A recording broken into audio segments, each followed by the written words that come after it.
collateral damage. The computer lab, which had about 50 computers, has been crushed. All the computers have been crushed. The computer lab, which had about 50 computers, has been crushed. All the computers have been crushed.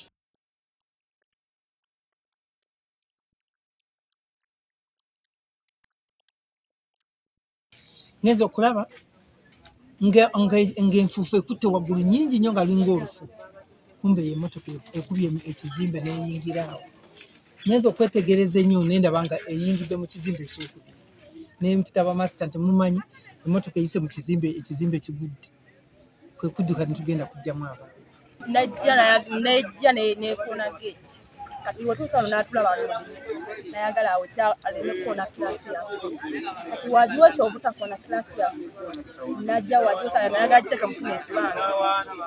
Eyingidde buyingizi computer lab n'eyita mu computer lab paka kusimu yaffe. Emmotoka erabika eremeredde mugoba waayo n'ewaba n'eva ku kkubo n'ebuuka luli oluwonko n'ekkira kwe kuyingira kino ekizimbe n'eyitamu n'ekka ne wansi eri. Oluvannyuma lw'okukola byeyagala ye n'addukamu era bamugobye obugobyo okumukwata emisinde ne bamukwata ne bamutwala ne ku poliisi. Tuli mu nnaku etagambika, kino ekizzeewo tekibangawo. Emyaka egisoba 5 essomero lino lye limaze tetufunanga kizibu kyonna ku ssomero lino bwe kiti.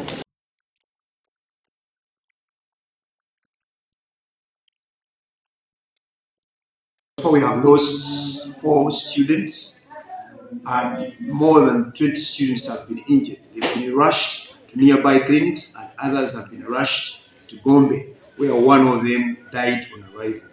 That's the situation here. We've sent all the students back home. We expect them to be back on Monday because of the shock they are in, and teachers will be staying around to receive parents and to give them comfort and guidance.